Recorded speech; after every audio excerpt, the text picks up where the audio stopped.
We're here in the training kitchen with Chef David Jones, who's going to show us some of the equipment that the students are going to be training on. Thanks very much for your time, Chef. It's a pleasure to be here. Thanks for stopping by. I'm happy to be standing in a brand new state-of-the-art kitchen that's a teaching laboratory for our culinary arts students that's just been built. And it is just a wonderful facility. We have 10 stations that are designed to offer students a hands-on opportunity to practice some of their skills that they first learn in a lecture classroom. They come into the kitchen and they do the hands-on component. We have island stations is essentially what they are, where each station is designed as if it were really a small independent kitchen. We're up to 6 students, 4 to 6 students will be working.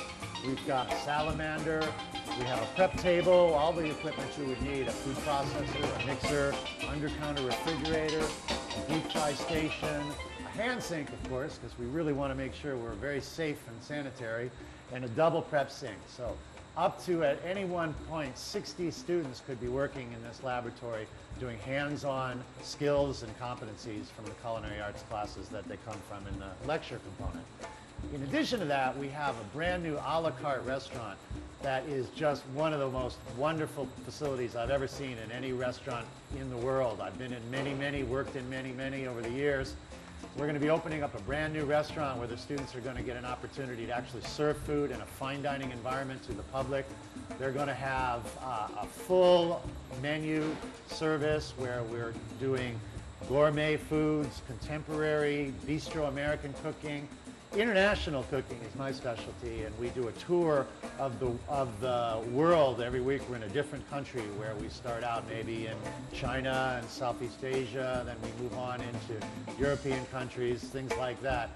So they're going to get both the opportunity in the lecture classroom, brand new lecture rooms we have here as well, come in and practice their skills in our demo, in our laboratory kitchen, and then finish up in our a la carte kitchen.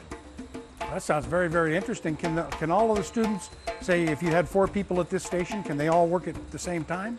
Yeah, you know, one of the things I'm trying to teach everybody is that usually in a professional kitchen, you don't have an awful lot of extra room. And you've got to stay organized, you've got to stay clean. You've got to, you know, work as a team. You know, you've got to really make sure that you're efficient. And this is a lot, you know, bigger than some kitchens I've seen, actually. You know, one little small space in here. But the key is, you really got to stay organized. You got to stay clean. You got to stay efficient. Well, that's great. Thanks very much for your time. We're looking forward to trying that new restaurant as well. Well, I can't wait to have you sit down and try some of our fare. We did a paella last week. That was wonderful. We had lobster, and we had shellfish, clams, and mussels, saffron rice. Oh, it was magnifico. Great. Nice to see you. Okay, one of the things you want to look for in clams is, you know, sometimes when they get sleepy, they get too cold, they get tired, they're a little, you know, they start to open up. Another thing you want to be careful about in the Manila clams, any fresh seafood. You guys listening?